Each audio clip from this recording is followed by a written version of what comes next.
2 Chronicles chapter 29. Hezekiah purifies the temple. Hezekiah was 25 years old when he became king, and he reigned in Jerusalem 29 years. His mother's name was Abijah, daughter of Zechariah. He did what was right in the eyes of the Lord, just as his father David had done. In the first month of the first year of his reign, he opened the doors of the temple of the Lord and repaired them. He brought in the priests and the Levites, assembled them in the square on the east side, and said, "Listen to me, Levites. Consecrate yourselves now and consecrate the temple of the Lord, the God of your fathers. Remove all defilement from the sanctuary. Our fathers were unfaithful. They did evil in the eyes of the Lord our God and forsook him. They turned their faces away from the Lord's dwelling place and turned their backs on him. They also shut the doors of the portico and put out the lamps. They did not burn incense or present any burnt offerings at the sanctuary to the God of Israel. Therefore the anger of the Lord has fallen on Judah and Jerusalem. He has made them an object of dread and horror and scorn, as you can see with your own eyes. This is why our fathers have fallen by the sword, and why our sons and daughters and our wives are in captivity. Now I intend to make a covenant with the Lord, the God of Israel, so that his fierce anger will turn away from us. My sons, do not be negligent now, for the Lord has chosen you to stand before him and serve him, to minister before him, and to burn incense."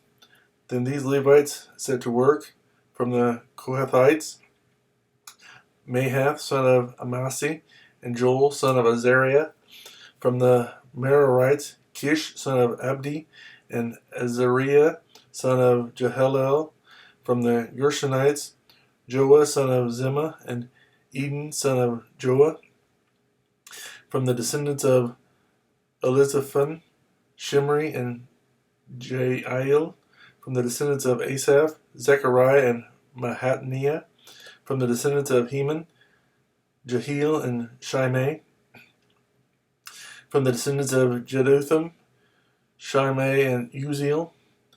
When they had assembled their brothers and consecrated themselves, they went in to purify the temple of the Lord, as the king had ordered, following the word of the Lord. The priests went into the sanctuary of the Lord to purify it. They brought out to the courtyard of the Lord's temple everything unclean that they found in the temple of the Lord. The Levites took it and carried it out to the Kidron Valley.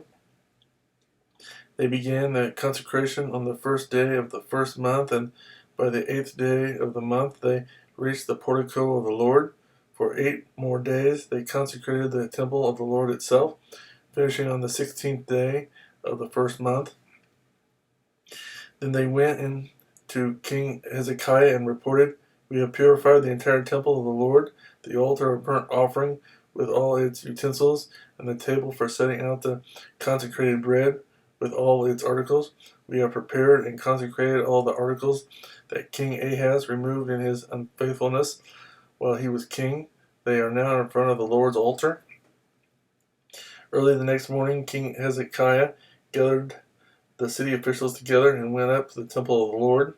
They brought 7 bulls, 7 rams, 7 male lambs, and 7 male goats as a sin offering for the kingdom, for the sanctuary, and for Judah. The king commanded the priests, the descendants of Aaron, to offer these on the altar of the Lord. So they slaughtered the bulls, and the priests took the blood and sprinkled it on the altar. Next they slaughtered the rams and sprinkled their blood on the altar. Then they slaughtered the lambs and sprinkled their blood on the altar. The goats for the sin offering were brought before the king and the assembly, and they laid their hands on them. The priests then slaughtered the goats and presented their blood on the altar for a sin offering to atone for all Israel, because the king had ordered the burnt offering and the sin offering for all Israel. He stationed the Levites in the temple of the Lord with cymbals, harps, and lyres in the way prescribed by David and Gad, the king's seer, and Nathan the prophet. This was commanded by the Lord through his prophets. So the Levites stood ready with David's instruments, and the priests with their trumpets. Hezekiah gave the order to sacrifice the burnt offering on the altar. As the offering began, singing to the Lord began also, accompanied by trumpets and the instruments of David, king of Israel. The whole assembly bowed in worship, while the singers sang and the trumpeters played. All this continued until the sacrifice of the burnt offering was completed. When the offerings were finished, the king and everyone present with him knelt down and worshipped. King Hezekiah and his officials ordered the Levites to praise the Lord with the words of David and of Asaph the seer. So they sang praises with gladness and bowed their heads and worshipped. Then Hezekiah said, "You have now dedicated yourselves to the Lord. Come and bring sacrifices and thank offerings to the temple of the Lord." So the assembly brought sacrifices and thank offerings, and all whose hearts were willing brought burnt offerings. The number of burnt offerings the assembly brought was 70 bulls, 100 rams, and 200 male lambs, all of them for burnt offerings to the Lord.